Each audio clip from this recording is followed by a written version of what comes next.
Assalamualaikum Assalamualaikum warahmatullahi warahmatullahi wabarakatuh. wabarakatuh. Selamat pagi Pak Marianto dan teman-teman semua.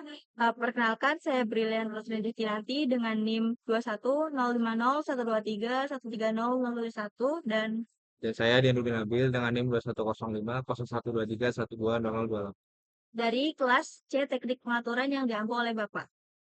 Oke, pada kesempatan kali ini kami akan mengerjakan tugas besar dari teknik pengaturan yaitu controlling atau modeling servo motor di mana pada kesempatan ini saya dan rekan saya membuat tugas mata kuliah teknik pengaturan dengan judul pengaturan mikro servo motor SG90 menggunakan ISP 8266. Jadi tujuan dari pembuatan alat ini adalah untuk mempelajari prinsip kerja sistem pengaturan posisi, yaitu bagaimana sebuah sistem kontrol dapat mengatur pergerakan aktuator berupa servo motor agar dapat bergerak ke posisi atau sudut yang diinginkan. Baik, jadi di sini saya akan menjelaskan mengenai prinsip kerja dari sistem pengaturan.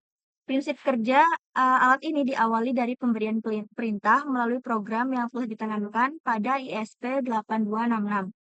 Perintah tersebut kemudian diproses oleh controller dan menghasilkan sinyal kontrol berupa PWM atau Pulse Width Modulation yang dikirimkan ke servo SG90.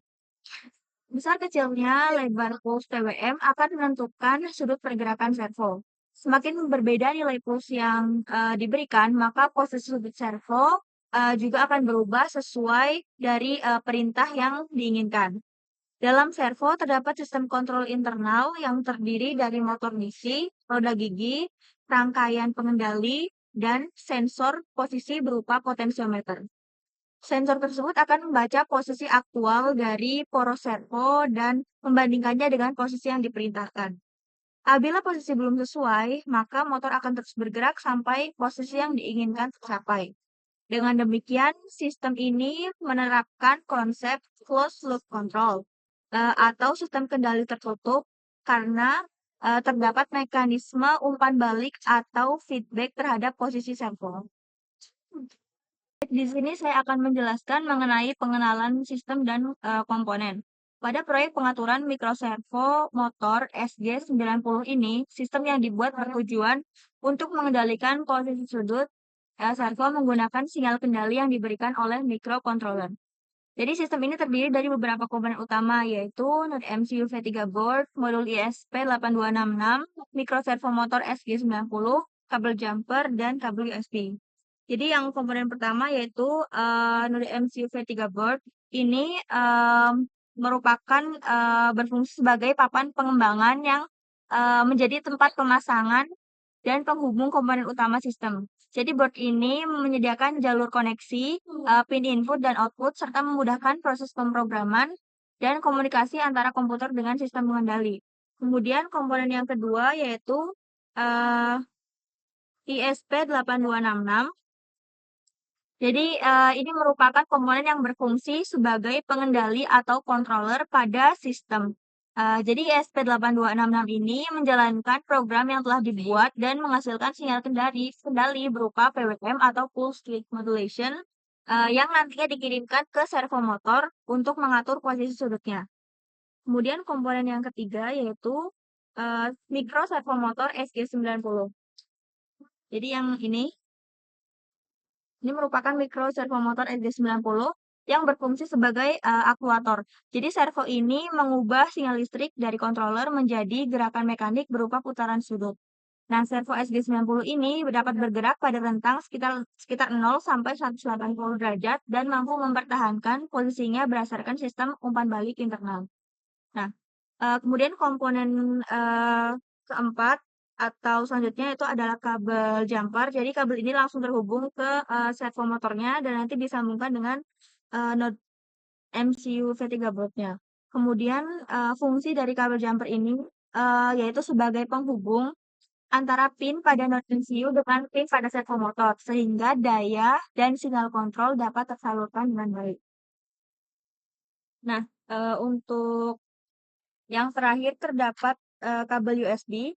Jadi kabel USB ini berfungsi untuk menghubungkan dari node MCU dengan laptop. Jadi kabel ini digunakan untuk mengunggah program dari laptop ke controller serta dapat digunakan sebagai sumber daya bagi sistem. Jadi ini ujungnya yang satu USB dan ujung yang satunya ini Type C untuk disambungkan ke laptop. Jadi dengan adanya hubungan antara komponen-komponen tersebut, sistem dapat bekerja di mana perintah dari program akan diproses oleh controller. Kemudian menghasilkan sinyal PWM yang menggerakkan servo menuju posisi sudut yang diinginkan. Selanjutnya, saya akan menjelaskan mengenai langkah-langkah perakitan sistem. Nah, pada tahap perakitan ini, langkah pertama yang dilakukan adalah mempersiapkan seluruh komponen yang telah digunakan. Kemudian, selanjutnya yaitu memasang modul ISP8266 ini ke node MCU V3 board sehingga posisi pin terhubung dengan benar dan terpasang kuat. Jadi ini dipasang menghadapnya ke sini. Ini harus pas seperti ini.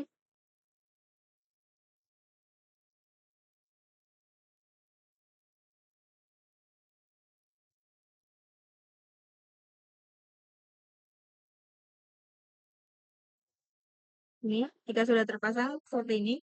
Kemudian selanjutnya melakukan pemasangan micro servo. Jadi dipasang dengan kabel jumper ini. Di sini ada 3 kabel.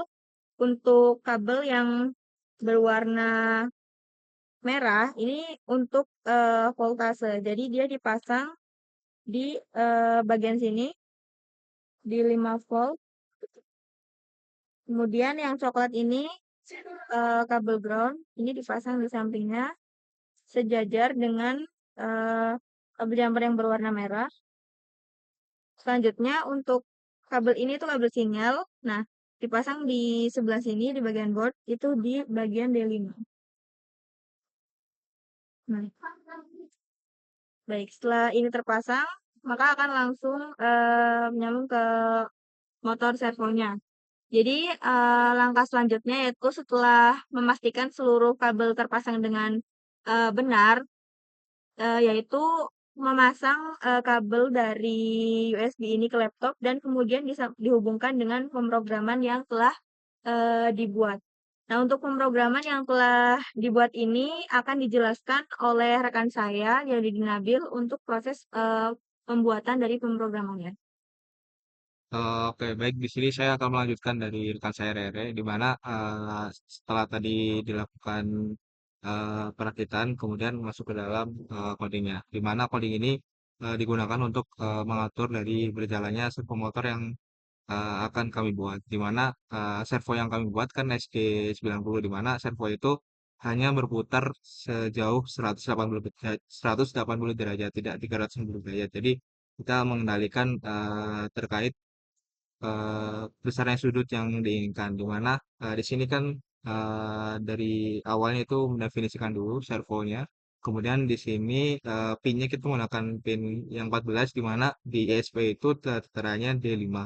Nah, di sini untuk programnya itu eh, pada bagian ini yang naik. Nah, di sini perintahnya adalah dari servo itu akan bergerak naik, di mana putarnya itu naik dari 0 sampai 180 derajat, di mana eh, akan naik secara perlahan sampai dari servo itu mencapai derajat 180. Nah, ketika servo itu sudah mencapai derajat 180 derajat, maka dari servo itu sendiri nanti akan kembali turun atau bergerak berlawanan arahnya, yaitu dari 180 derajat menuju ke 0 derajat. Nah, di sini juga nanti ada bisa di plotting terkait antara grafik hubungan sudut dan waktunya.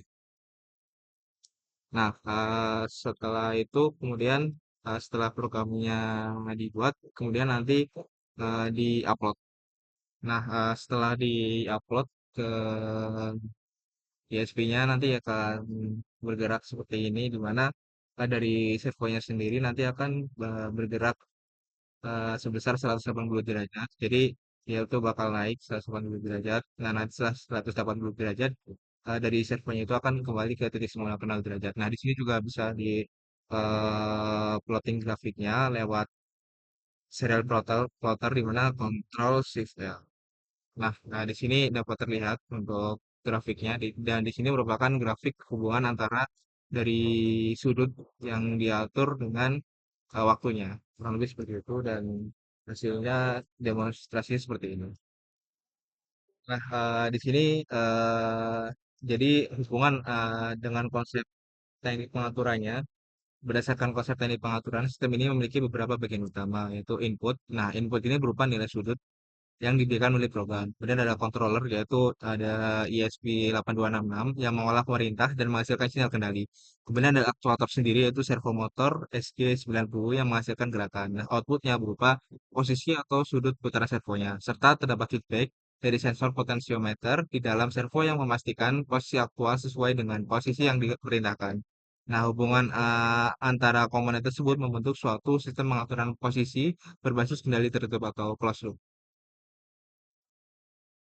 Nah, jadi dari percobaan yang telah dilakukan dapat disimpulkan bahwa pengaturan posisi mikroservo S90 dapat dilakukan menggunakan ISP8266 melalui pemberian sinyal PWM. Nah, percobaan ini menunjukkan penerapan dasar sistem kontrol, yaitu adanya input, controller, actuator output, dan feedback, sehingga sistem dapat menghasilkan gerakan sesuai dengan nilai yang diinginkan. Demikian presentasi dari kami yang dapat kami sampaikan. Mohon maaf apabila terdapat kekurangan. Terima kasih atas perhatiannya, Bapak, Ibu, dan teman-teman sekalian. Wassalamualaikum warahmatullahi wabarakatuh.